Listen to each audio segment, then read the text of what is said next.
Салам достор, биздин каналга жазылыңыздар. Башкалар көрсөтпөгөндү биз көрсөтөбүз. Ассаламу алейкум достор. Кутман кеч барыңыздарга. Бир сиздин үчүн ашайын. Шеф, кандайсыз? Жакшы.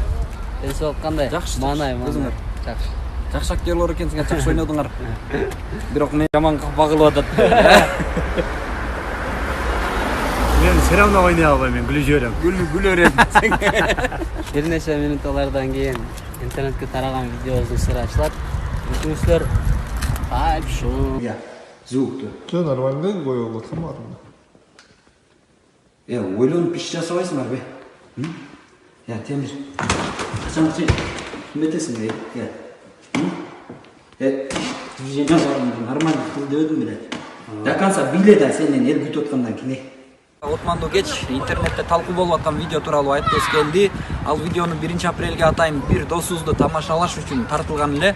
Эмнегедир элге чыгып кеткендигине байланыштуу ал видео тууралуу силерге кеңири айтып берүүнү туура көрдүк. Мен балдарыма эч качан кол көтөрбөйм. Анткени бул балдар сөз менен гана түшүнө турган мыкты инсандар. Туура достор. Биз жөнүндө эч кандай жаман ойго барбаңыздар. Албетте биздин устатыбыз эч качан бизге кол көтөрбөйт. Ошондуктан биз дагы сөз менен гана түшүнөбүз. Биз сиздерден ушул видео үчүн кечирим сурайбыз. Бул жөн гана видео болчу. Ар дайым сиздерде ак жолтой элибизге ар дайым баш ийип кызмат кылабыз. Албетте кошулабыз. Карымта болсо кечирип коңуздар. Кечирип коюңуз. Момат.